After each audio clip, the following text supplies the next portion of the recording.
I'm back with procurement guru Paul Rogers talking about one of the most interesting chapters in our book, Sales versus Procurement, which is the secret list. Now, procurement seems to have this secret list of items on the agenda that you won't share with us, Paul, when we say, tell us about your challenges and tell us about what you're really trying to achieve as a priority with this tender, and you give us nothing.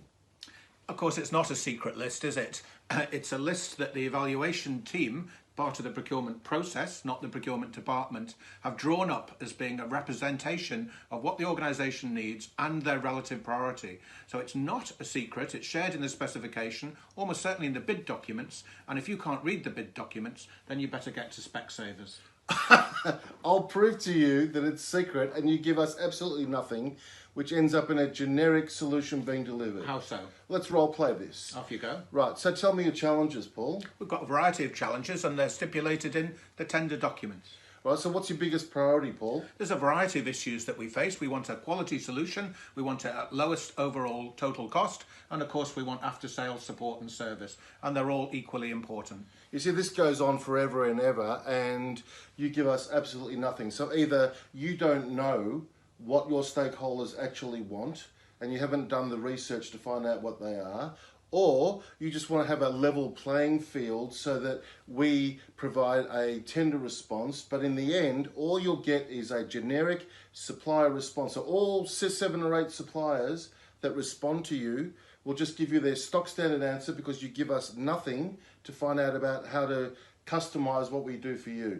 And that's what you'll get, stock standard response, stock standard result.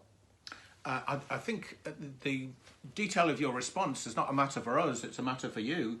And if the specification is inadequate, then there's always opportunities for you to communicate with the person leading the bid to try and identify any ambiguities. But ultimately, your proposal should be driven by what you believe is best practice and the value proposition of your organisation. It's not for us to tell you what to propose.